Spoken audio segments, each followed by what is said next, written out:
centaine de disparitions, comme le dit notre auditeur, et pourtant, comment expliquer le silence des autorités et de la communauté internationale? Pour trois principales raisons. D'abord, pour l'ancien premier ministre du Canada, le conservateur Stephen Harper, en poste entre 2006 et 2015, les meurtres et les disparitions depuis 30 ans relevaient de la criminalité et non d'un phénomène sociologique. Donc, pour lui, les enquêtes policières suffisaient. Ensuite, la plupart de ces crimes étaient déjà résolus, c'est ce qu'il avait déclaré. Or, dans plusieurs dossiers de meurtre, les familles contestent toujours les conclusions de l'enquête et de nombreuses disparitions restent toujours un mystère. Et enfin, ce silence des autorités, c'est aussi en quelque sorte le reflet de l'histoire des Premières Nations du Canada.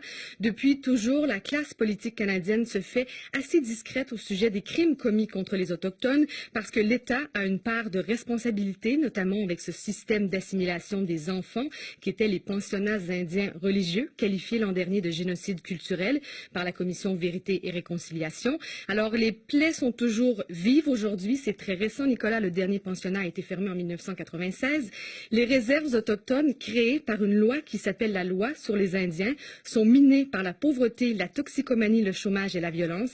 Alors, pour expliquer ce silence, d'abord, c'est une question de politique intérieure. Certains parleront même d'indifférence. Les autorités autochtones parlent de racisme systémique qui mène à une impunité et à un manque de volonté des policiers à mener des enquêtes. Quelle est l'ampleur de ce phénomène? On a parlé de centaines de disparitions, c'est bien ça, hein? Entre 1980 et 2012, pendant plus de 30 ans, la police a recensé 1200 femmes disparues ou assassinées. C'est 3 à 4 fois plus que dans le reste de la population canadienne.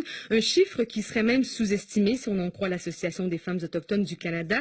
Ce ne sont pas 1200 femmes, mais bien 4000 femmes disparues ou assassinées. D'ailleurs, la police est accusée de ne pas enquêter avec la même rigueur quand il s'agit de femmes autochtones. La violence envers les femmes autochtones est un vrai phénomène à un point tel que l'autoroute 16 en Colombie-Britannique est surnommée la Highway of Tears, l'autoroute des larmes, parce qu'elle est témoin de nombreux meurtres et enlèvements, comme d'ailleurs bien d'autres communautés autochtones au pays, témoins elles aussi de ces violences. Est-ce que les choses, Sabrina, ont changé avec l'arrivée au pouvoir du nouveau Premier ministre Justin Trudeau? Il avait promis de lancer une enquête, c'était une promesse de campagne électorale. Oui, et le Premier ministre a tenu parole pour le gouvernement canadien libéral. Il n'est plus question de garder le silence. Justin Trudeau s'est même engagé à rétablir les liens avec les communautés autochtones. L'objectif de cette enquête est donc de déterminer les causes profondes des disparitions et des meurtres de ces femmes. Des consultations ont eu lieu pour définir les bases de cette enquête qui commencera dès le 1er septembre. Il nous reste 30 secondes pour savoir si l'enquête a des chances d'aboutir. C'est une commission d'enquête non contraignante, c'est-à-dire que les enquêteurs n'auront pas le pouvoir de déférer d'éventuels suspects devant la justice ou encore d'obliger les forces policières à rouvrir des enquêtes.